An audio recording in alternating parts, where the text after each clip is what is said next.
ইমরান বিন বশির পুনরায় ধরা খেল একজন মুমিন ভাইয়ের কাছে। আমি একটা হাদিসও জাল বলিনি, আমি একটা হাদিসও জাল বলিনি, দিয়ে আমি কথা বলিনি। আপনাকে চ্যালেঞ্জ দিচ্ছি, আমি ইসলাম ত্যাগ করব এখন যদি আমি হ্যাঁ, প্রমাণ না করতে পারি যে আপনি জাল হাদিস, জয়ীফ হাদিস এবং বানোয়াট মিথ্যা কথা বলেছেন, যেটা জাল হাদিস উনি, যদি এটা প্রমাণ আমি এখন না দিতে পারি, আমি এখন লাইভে ক্যামেরা অন করে ইসলাম ত্যাগ করব। আর আপনি যদি এই চ্যালেঞ্জ কি আপনি গ্রহণ করছেন? আরে রায়হান ভাই, এই চ্যালেঞ্জ কিভাবে গ্রহণ করবে? এই চ্যালেঞ্জ গ্রহণ করলে তো এই মাথা মোটা ইমরানের ইনকাম করার সোর্স বন্ধ হয়ে যাবে। কথা বুঝেন নাই? এই মাথা মোটার নফসানিয়াত যাবতীয় বিষয়বস্তু মুহূর্তের মধ্যে বন্ধ হয়ে যাবে।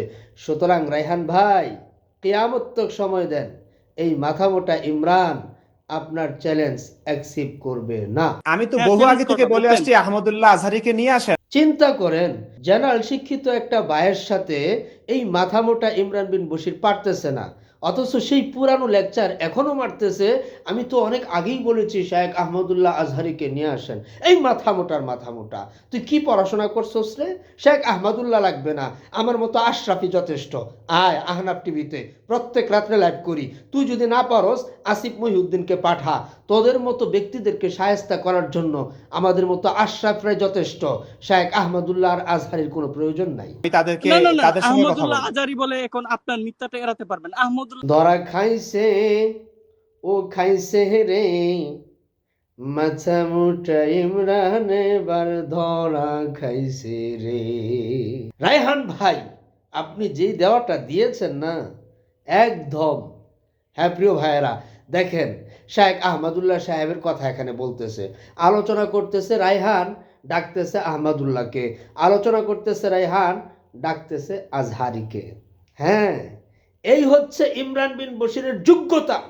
আবার সে বলে সে নাকি গোজামিল দেয় না। ওর প্রত্যেকটা কথার মধ্যে মিথ্যাচার আর গোজামিলে ভরপুর। প্রিয় ভাইয়েরা, দেখতে থাকেন ইমরানকে বাঁচানোর জন্য কতগুলো কুত্তায় কিভাবে ঘেউ ঘেউ শুরু করে দিছে। আজহারি না না, আপনাকে মিথ্যা ভোট মিথ্যা দিয়েছে, কেন? এই আপনি আপনি আপনি আপনি আপনি আলেম। ব্যক্তি আক্রমণ আপনি করে এক মিথ্যা মিনিট কথা এক বলেন, মিনিট এটা আমি ইমরান, চ্যালেঞ্জ দিলাম। এই চুপ করেন আপনি। কেউ জলে ইমরান বিন বশিরকে শুধুমাত্র ধরেছে, স্টেজে যারা ছিল তাদের কাউকে নিয়ে রায়হান ভাই কথা বলে নাই। কিন্তু কি বলতেছে, এই থামেন আপনি। এই চুপ করেন আপনি। ইমরান বিন বশির গুজামিলের সারারে, গুজামিল না দিতে পেরে নাস্তিকদের জ্বালাই দিছে রায়হান ভাই রে। হ্যাঁ প্রিয় ভাইয়েরা, যখন এই এথিস্টটা দেখতেছে ইমরান বিন বশির তো নিশ্চিতভাবে এখানে ধরা খাচ্ছে, তাই তাকে বলা হচ্ছে এই থামেন আপনি। থামবে কেন?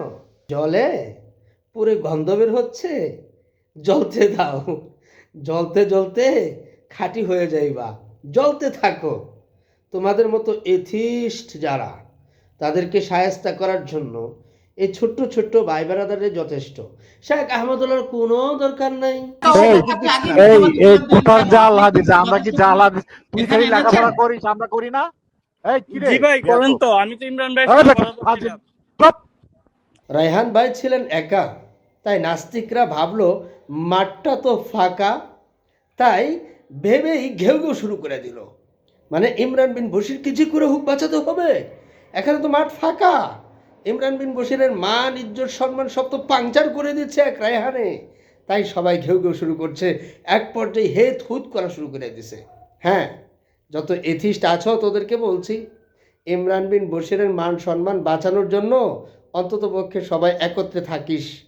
আর ইমরান বিন বশিরকে বলবো মাঝে মধ্যে বিনোদন দেওয়ার জন্য দু একটা লাইভ প্রোগ্রাম করিস, নিজের চ্যানেল থেকে না হলেও অন্য এথিস্টের চ্যানেল থেকে করিস, যাতে করে রায়হান ভাইয়ের মতো ব্যক্তি যারা জেনারেল শিক্ষিত, তারাই গিয়ে কচুটা ইচ্ছা মতো দিতে পারে ভরে ভরে।